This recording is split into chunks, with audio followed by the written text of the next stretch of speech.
The only issue I have with Arsenal at the moment is that I think that Mikel Arteta is experimenting a little too much with Thomas Partey playing as a right back, inverted right back, coming inside. Whether you just play a straight-up back three or you play with Thomas Partey as a midfielder, I think that's what needs to get situated. And it might be best for Arsenal if you see a Declan Rice, Thomas Partey playing side by side in front of the back four, and then you have a number 10. And that would be Odegaard in that situation. I think that would be a way for Arsenal to move forward because it hasn't looked that great. And I think that's just because there's a lot of pieces that still need to be figured out. Kai Havertz, what is his role in the team? And I'm a little shocked that there isn't more of a presence under the number 9 if Gabby Jesus is injured. Because that's what cost them massively last season. Absolutely. Eddie Nketiah has done a good job of being this, role player, a player who's called upon if Gabby Jesus is injured. But to win a Champions League, to be winning an English Premier League, you need someone who's pushing Gabby Jesus, who's neck and neck. And that's what we saw. If Gabby Jesus stays healthy, then there's no issues. But if it does come apart, then there goes wouldn't you say, though, for Arsenal, championship that they're in a better position coming into this year than they were last year? Yes, you've still got to find the positioning and get the players adjusted and gelled together, but surely having someone like Declan Rice in the midfield and the players that they've brought in, are you more confident in their depth this year?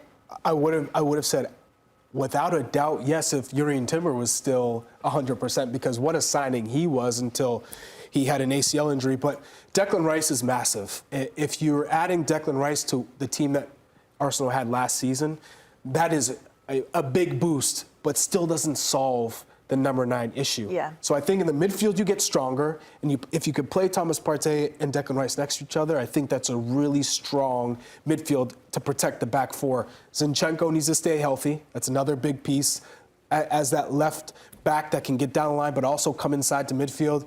You saw what that did for Martinelli's game, opening up space and getting him those one-on-ones.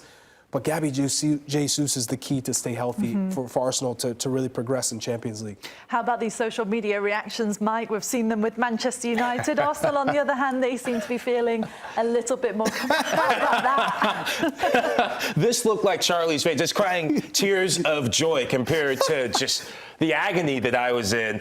I agree with you, Chuck. I like this group for Arsenal. I do expect them to top the group and get through it. They have the right manager. This is that looks like Tracy Morgan in the background. Is he an Arsenal fan?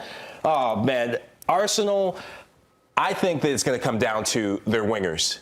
The wide plays, they figure things out with, Kai Havertz, where does he belong? But Bukayo Saka, I cannot wait to see this young man in the Champions League. I think he's primed to take the European stage.